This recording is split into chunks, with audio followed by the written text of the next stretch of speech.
Hello বন্ধুরা, কেমন আছেন? আশা করি অনেক ভালো আছেন। তো এই দিয়ে কিন্তু এএফসি অনূর্ধ্ব 23 এশিয়ান কাপ 2026 কোয়ালিফাই ম্যাচে কিন্তু বাংলাদেশের দ্বিতীয় ম্যাচ আসছে। বাংলাদেশ অনূর্ধ্ব 23 দলে কিন্তু দ্বিতীয় ম্যাচ আসছে ইমানের সাথে। তো এই সৌদি আরবের স্টেডিয়ামে কিন্তু খেলা হবে। তো এখানে কিন্তু মোট 16টি দল আছে এবং 16টি দলে কিন্তু বাংলাদেশ কিন্তু আছে সি গ্রুপে। তো সি গ্রুপের কিন্তু দ্বিতীয় ম্যাচ চলে আসছে বাংলাদেশ অনূর্ধ্ব 23 দলের এবং ইমান অনূর্ধ্ব 23 দলের। এই ম্যাচটি কখন হবে এবং কোন সময় হবে এবং লাইভ দেখবেন কিভাবে, সেই সম্পর্কে আজ ভিডিওতে বলা হবে। তো ভিডিও শুরু করার আগে একটি রিকোয়েস্ট, ভিডিওতে একটি লাইক এবং চ্যানেলে একটি সাবস্ক্রাইব করে আমার সাথে থেকে যাবেন। তো এই খেলাটি হবে কাল বিকাল, মানে আগামীকাল শনিবার 6 সেপ্টেম্বর কিন্তু এইটি অনুষ্ঠিত হবে বিকাল 4টার সময়। এইটি খেলাটা কিন্তু অনুষ্ঠিত হবে। তো আপনি এই খেলাটি কিভাবে আপনার ফোন দিয়ে দেখবেন? তো আগের দিন যে চ্যানেলই বলছিলাম বিএফএফ চ্যানেল, এই চ্যানেলে কিন্তু তারা বলছিল প্রথমে যে খেলা দেখাবো, কিন্তু পরবর্তীতে তারা কিন্তু খেলা দেখায়নি।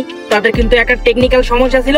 তো তারা কিন্তু আবার বলছে আমরা খেলা দেখাবো, তাদের এই সমস্যাটা মিটে গেছে। তো আশা করি এখানে খেলা দেখা যাবে, তাই ছাড়া কিন্তু আর কোনো জায়গা নেই কিন্তু খেলা দেখার। তো আর কিন্তু দু এক সময় যে দেখা যাচ্ছে যে কিন্তু ওইখানে যারা দর্শকরা কিন্তু লাইভ করে ওইখানে দেখতে পারে, কিন্তু তারা কিন্তু সব ম্যাচ দেখায় না, পুরো 90 মিনিট কিন্তু তারা খেলা দেখায় না। খুব সম্ভবত এই 20 মিনিট 30 মিনিট যত সময় হাতে পারে আর কি, এইভাবে ফোনের মাধ্যমে লাইভ করে যাদের চ্যানেল আছে তারা এইভাবে একটু দেখায়। কিন্তু একদম পুরোপুরি ভাবে যে লাইভ চ্যানেল হয় সেখানে কিন্তু তেমন কোনো চ্যানেল নেই। এই যে ভিএফএফ চ্যানেল তারাই যদি দেখায়, তাই ছাড়া আর কোনো ওয়েবসাইট কিন্তু নাই।